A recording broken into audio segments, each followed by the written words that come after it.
आइए किताब दोस्ती के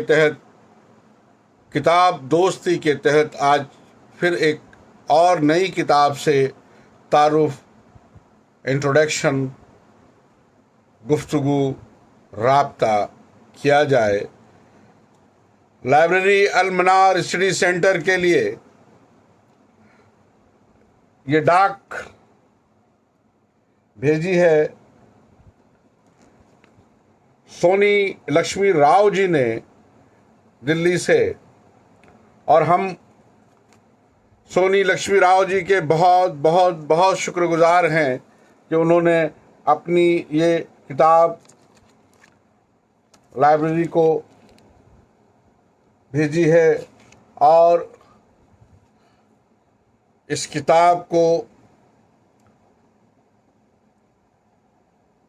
हम और आप आज विमोचन करेंगे और उस किताब से एक तारुफ हमें और आपको मिलेगा। सोनी लक्ष्मी राव, सिर्फ तुम, बहुत ही शानदार सरे वर्क है।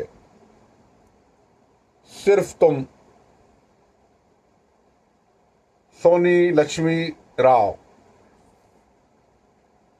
जन्म 12 अगस्त 1978 को बिहार के गया शहर में। ये वही गया शहर है जो पिंडदान के लिए पूरे विश्व में जाना जाता है। ये वही गया शहर है, बिहार का गया शहर, जहाँ बौद्ध मंदिर है और देश विदेश से महात्मा बुद्ध में मान्यता रखने वाले लोग, उनको मानने वाले लोग बोध गया आते हैं। फिलहाल आइए सोनी लक्ष्मी राव जी के जन्मस्थली की चंद बातें तो मैंने बताई आपको, मैं और सोनी लक्ष्मी राव जी के बारे में बताऊं। फिलहाल स्वतंत्र रूप से लेखन, पिछले कई वर्षों से विभिन्न गतिविधियों में भागीदारी, देश की प्रतिष्ठित पत्र पत्रिकाओं में समय समय पर प्रकाशन, कविता, कहानी, गीत लेखन में विशेष रुचि, कविता संग्रह सीप के मोती नाम का एक साझा संकलन में मेरी कई कविताएं प्रकाशित, एक कविता संग्रह सिर्फ तुम, नई दिल्ली में इन दिनों मुकीम हैं। और ये किताब सिर्फ तुम India net books private limited ने शाये की है, इसे पब्लिश किया है। सिर्फ तुम काव्य संग्रह सोनी लक्ष्मी राव जी, और ये काव्य संग्रह बेटी लतिका और बेटे रपू दमन को इन्होंने समर्पित किया है। अपनी बात में जिन बातों का उन्होंने जिक्र किया है वो मैं आपके लिए पढ़ता हूँ। मैंने बहुत सारी डिग्रियां तो प्राप्त नहीं की हैं, क्योंकि हिंदी स्नातक उत्तीर्ण करने के बाद मैंने कॉलेज की पढ़ाई छोड़ दी, परंतु पढ़ना कभी भी नहीं छोड़ा।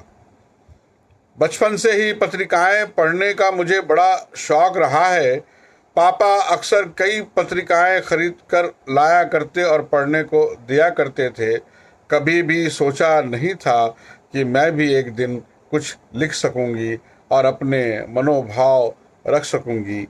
शादी के बाद भी मुझे अक्सर पत्रिकाएं पढ़ने को मिलती रही हैं। उन पत्रिकाओं की रचनाएं पढ़कर मेरे मन में भी कई विचार उत्पन्न हुआ करते, जिन्हें मैं कभी कभी बच्चों को सुनाया करती। मेरे पति जो एक लेखक हैं, वो अक्सर मुझे प्रेरित करते रहते लिखने को कुछ भी। बातों ही बातों में मैं यूं ही मन को छू देने वाले कुछ शब्द ऐसे बोल जाया करती जो उन्हें बहुत अच्छा लगा करता था। उन शब्दों को सुनकर वे अक्सर यही कहा करते थे कि इसे क्रमबद्ध कर लिया करो, इस तरह से तुम्हारी एक रचना बन जाएगी। मैं अक्सर उन बातों को टाल दिया करती थी। जब वक्त मिला, बच्चे बड़े हो गए, तो मैंने इस पर गौर करना शुरू कर दिया। परिणाम स्वरूप आज उन मनोभावों को कलमबंद कर रचनाओं में व्यक्त करने लगी। देखते ही देखते आप सबके सामने काव्य संग्रह के रूप में प्रस्तुत मेरा प्रथम काव्य संग्रह सिर्फ तुम प्रकाशित होकर आपके हाथों में है। अगर मुझसे इस संग्रह में त्रुटियां रह गई हों तो मुझे एक छात्रा समझकर माफ करने का प्रयत्न करें और अपने सुझाव मुझे देते रहें। सोनी लक्ष्मी राव।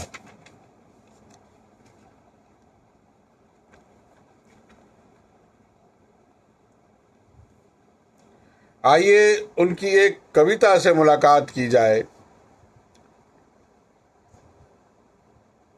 तेरी जरूरत। तेरे शहर में आते ही रुक गए जो मेरे कदम, एक दीदार की चाहत में यादों के घुंघरू बज उठे।